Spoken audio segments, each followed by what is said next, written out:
ধর পূজনীয় মা, এই মা কথাটা আমি কোনোদিন আপনাকে মন থেকে বলিনি। আজ আপনাকে খুব ইচ্ছে হলো একটি চিঠি লেখার, তাই খোলা আকাশের নিচে বসে আপনাকে চিঠি লেখা শুরু করলাম। জানি না এই চিঠি আপনার কাছে পৌঁছাবে কিনা। আমি সেই বৃদ্ধাশ্রমে আছি যে বৃদ্ধাশ্রমে আপনি শেষ নিঃশ্বাস ত্যাগ করেছিলেন। ভাগ্যক্রমে আপনি যে রুমটিতে থাকতেন আমি এখন সেই রুমে, তাই হয়তো আজ আপনাকে আমার খুব মনে পড়ছে। ক্ষমা চাইবার অধিকার আমি হারিয়ে ফেলেছি, তাও এই চিঠি লিখছি যদি আপনি ক্ষমা করে দেন। বিয়ে হয়ে আসার পর আমি দেখেছিলাম আপনি সংসারটাকে নিজের হাতে রেখেছিলেন। এটা আমার সহ্য হতো না, মনে হতো যেন আমি বন্দি হয়ে আছি। কিন্তু এটা বুঝতাম না মাথার উপর একজন অভিভাবক থাকা কতটা প্রয়োজন। আপনি যখন বলতেন, বৌমা যতটা খাবে ততটা নাও, লোকসান করো না, এই কথাটা যেন আমার অসহ্য লাগতো। কিন্তু আমি এখন বুঝতে পারি আপনি কোনো খারাপ কথা বলেননি তো। আপনি তো আমাকে না খেয়ে থাকতে বলেননি, লোকসান করতে মানা করেছিলেন। আপনার হাতে যখন আপনার ছেলে মাসিক বেতন তুলে দিত তখন আমার খুব অসহ্য লাগতো। মনে মনে ভাবতাম কি করে আপনার কাছ থেকে মুক্তি পাওয়া যায়। আপনার কাছ থেকে মুক্তি পাওয়ার জন্য আপনার ছেলের কাছে আমি বায়না করি আমি তার সাথেই যাব তার কর্মস্থলে। আপনার ছেলে প্রথমে অনুমতি না দিলেও পরে ঠিক মানিয়ে নিয়ে কান্নাকাটি করে। বেশ ভালোই ছিলাম দুজনে।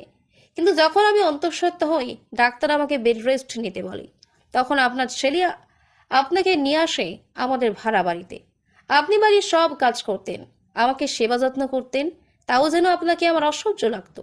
আমারও একটি পুত্র সন্তান হয়। আমার সন্তান আস্তে আস্তে বড় হতে থাকে, সবসময় ঠাম্মা ঠাম্মা করতে থাকে। আমার এই ঠাম্মা শব্দটা শুনে অসহ্য লাগতো। আমার ছেলেকে আমি ইংলিশ মিডিয়াম স্কুলে ভর্তি করি, কিন্তু আপনি বাংলা মিডিয়ামে যত কবিতা গল্প শোনাতে থাকেন। ছেলে জেদ করে বসে যে বাংলা মিডিয়াম স্কুলে পড়বে। এই ব্যাপারটা আমি কিছুতেই মেনে নিতে পারছিলাম না। আমাদের ভাড়া বাড়িতে দুটি রুম ছিল, একটাতে আমি আর আপনার ছেলে থাকতাম, অপরটিতে আমার ছেলেও আপনি। ছেলে বড় হচ্ছে, তাই আরেকটা রুমের প্রয়োজন ছিল। আমি আর আপনার ছেলে যুক্তি করলাম দেশের বাড়ি ও জমি বিক্রি করে এখানে নিজেদের বাড়ি তৈরি করব। আপনি কিছুতেই সই করছিলেন না। এটা বলে ওটা আপনার শ্বশুরের ভিটা, ওখানে আপনার অনেক স্মৃতি জড়িয়ে আছে। শেষ পর্যন্ত আপনি সই করলেন।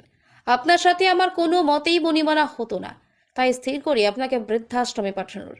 তখন আমার ছেলে হোস্টেলে পড়ে, সেই আপনার ব্যাপারে কিছুই জানতে পারেনি। আপনাকে বৃদ্ধাশ্রমে পাঠিয়ে বেশ কয়েকটা বছর ভালোই ছিলাম। একদিন ফোনে খবর পেলাম আপনি আর নেই। আমি মনে মনে বললাম যাক, বাঁচা গেছে। এরপর ছেলে বড় হলো, বিয়ে দিলাম। প্রথম প্রথম ভেবেছিলাম আমি তো আর আপনার মতো গেঁয়ো ভূত নই, তাই আমার সাথে আমার বৌমার বেশ মিল হবে। কিন্তু তা হয়নি। আমার সাথে যে ইতিহাসে পুনরাবৃত্তি হচ্ছিল, যে যে বিষয়ে আপনার সাথে আমার তর্ক হতো, ঠিক সেই বিষয়ে আমার সাথে আমার